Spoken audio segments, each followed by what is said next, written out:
Hi, everyone. Happy New Year and welcome to the PMI program. I wish you all the best as you start your new journey through grad school. And if you have any questions that come up along the way, feel free to reach out. My name is Christopher Lee, and I'm a graduate student in the lab of Terry Dermody, and I'll be sharing some of my dissertation work on discovering a function of a viral protein sigma NS during the formation of reovirus factories. And so before I start, I'm going to set the scene to describe my research. Imagine Matt Damon on Mars. He's faced with the daunting task of settling an environment that's millions of times larger than him, an environment that can be quite unforgiving. The small settler represents the virus, who faces a tough challenge of thriving in a new space, which is the cell. So what does the virus do? In order to survive, it has to build an environment that's suitable for its own replication. And how a virus accomplishes this transformation in cells is one of the research interests of our lab. And to study this question, we use the mammalian orthoreovirus, or reovirus for short. This is RNA viruses that packages 10 unique strands of double-stranded RNA. It can infect mammals through respiratory and enteric routes. It's also a potential trigger for celiac disease. It is currently investigated as an oncolytic therapeutic, and it's used by our lab and many others as a tool to study basic mechanisms of virology and cell biology. And so what happens when a reovirus is internalized? So when a reovirus enters a cell, the virus loses its outer shell and then becomes a transcriptional machine inside of the cytoplasm, producing viral mRNAs. The mRNAs are then translated by the cell, and 8 to 24 hours post-infection, you can see the formation of distinct structures in the cytoplasm. And if you take a look inside of these structures, you can appreciate that they're filled with packaged viruses, which are these small black dots. And so these structures are called viral factories because they're intracellular locations where viral replication and assembly take place. And viral factories can increase concentrations necessary viral and host components, and also can prevent immune sensing and viral degradation by proteases and nucleases. And for reovirus, we know that factory formation depends on two non-structural proteins. And when I say a non-structural protein, I mean that the proteins are never included into the final capsid of a mature virus particle, but they do in fact have some structure. And so the first protein that I'll talk about is MuNS. And when MuNS is expressed alone in cells, it's capable of forming dynamic scaffold structures. And when MuNS is expressed along with other viral proteins, it can interact with the viral structural proteins, suggesting that it can help bring them into the scaffold of the factory. There's another non-structural protein called sigma-NS. And this protein has been identified as an RNA binding protein that interacts preferentially with single-stranded RNAs. However, its essential function in reovirus replication is unknown. And when expressed alone in cells, it's normally diffuse in the cytoplasm. However, when you express these two proteins together, it can form factory-like structures, which are morphologically identical to factories found in infected cells. And to better understand the formation of reovirus factories, we want to understand how the factory components function. And in today's talk, I'll just be focusing on what role sigma-NS might play in reovirus factory formation. And because sigma-NS is an RNA binding protein, we hypothesize that this property would be required for its function during reovirus replication. So to test if this RNA binding property was important, our strategy was to engineer mutants of sigma-NS that were poor at binding single-stranded RNA. And based on previous work, the first 38 residues are important for RNA binding. And this region is also well conserved in all reovirus strains. It also contains 7 positively charged residues. And we hypothesized that these positively charged residues could mediate electrostatic interactions with RNA. Additionally, there's a tyrosine at position 25 that could potentially mediate base stacking interactions with RNA. Our strategy was to mutate these residues to alanines and then screen for RNA binding alterations. We also we singly mutated all of these residues, but we did make one triple mutate called Tri-A. and then screen for RNA binding. And in data I won't show, we confirmed the mutations did not disrupt the overall protein folding through 3 separate approaches. Next, we performed a screen for RNA binding.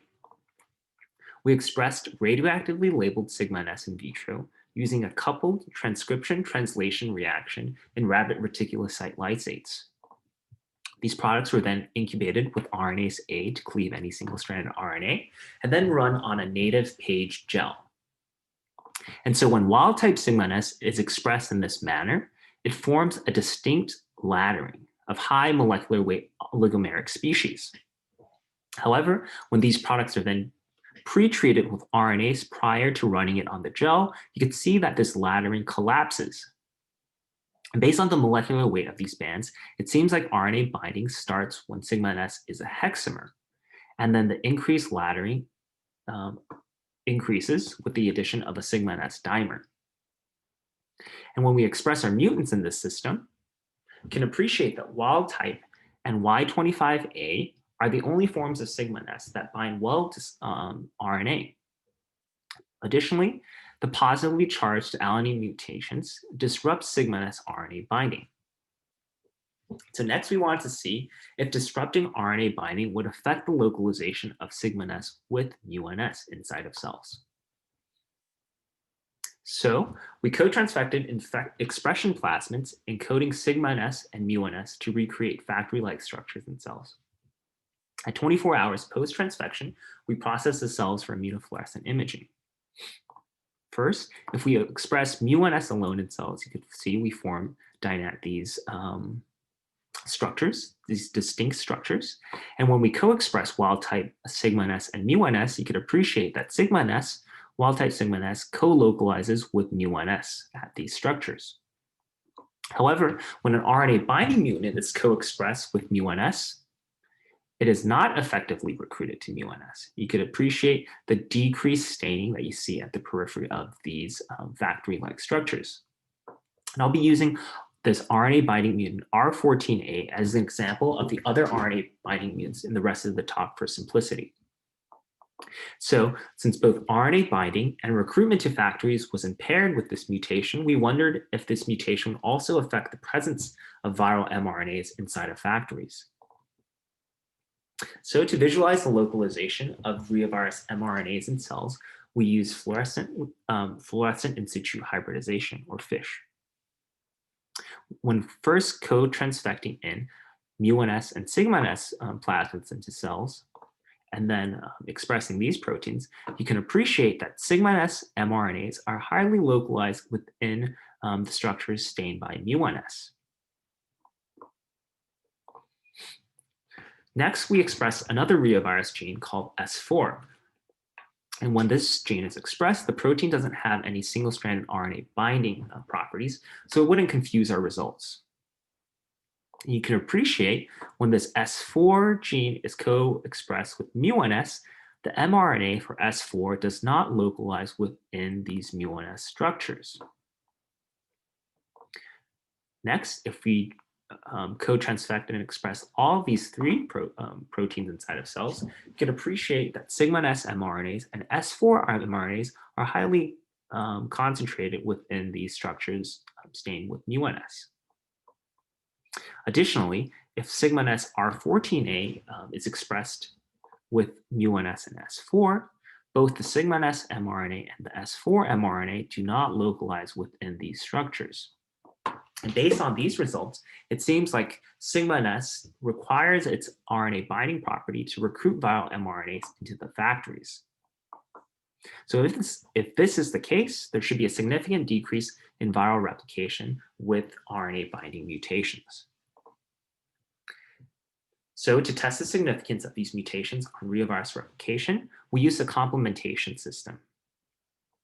This system used cells that stably express an siRNA against sigma-NS or as a negative control GFP. So in this process, we first overexpressed GFP wild-type sigma-NS or the mutant forms of sigma-NS for 24 hours, and then infected with reovirus for 48 hours. And then whatever virus was able to replicate, we titered and quantified that virus. So first, in GFP, siRNA cells, there wasn't an appreciable difference in viral replication.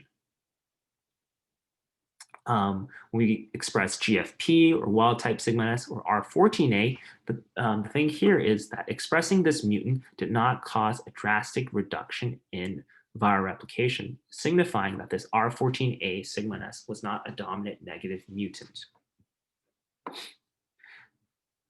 However, in sigma S siRNA cells, when sigma S is knocked down and GFP is complementing it in its place, you can see that reovirus replication is severely hindered. However, expression of wild-type sigma S, you can see that there's a recovery in viral replication. Finally, if we express an RNA binding mutant of sigma S, you could appreciate that RNA binding is necessary for reovirus to replicate well. This suggests that one of the functions of sigma S would be to bind the viral mRNAs in the cytoplasm and recruit them to the factory scaffolds. And so to conclude, I'll summarize what we know so far about reovirus factory formation.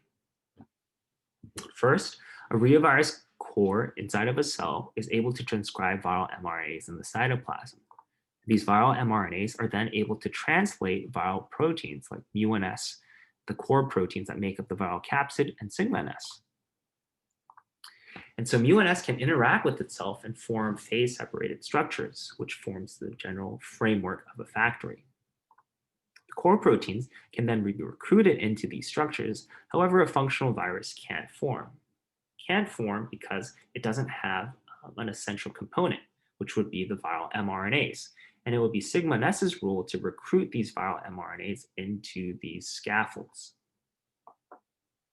And then once sigma-S brings in the viral mRNAs and the core proteins are recruited, the basic viral components are present for viral packaging. And in this case, you could form viral progenies, essentially forming a viral factory. So thank you for your time. And I'd like to acknowledge my lab members and my thesis committee and also our collaborators who helped me with this work. And I hope you all have a great rest of your day.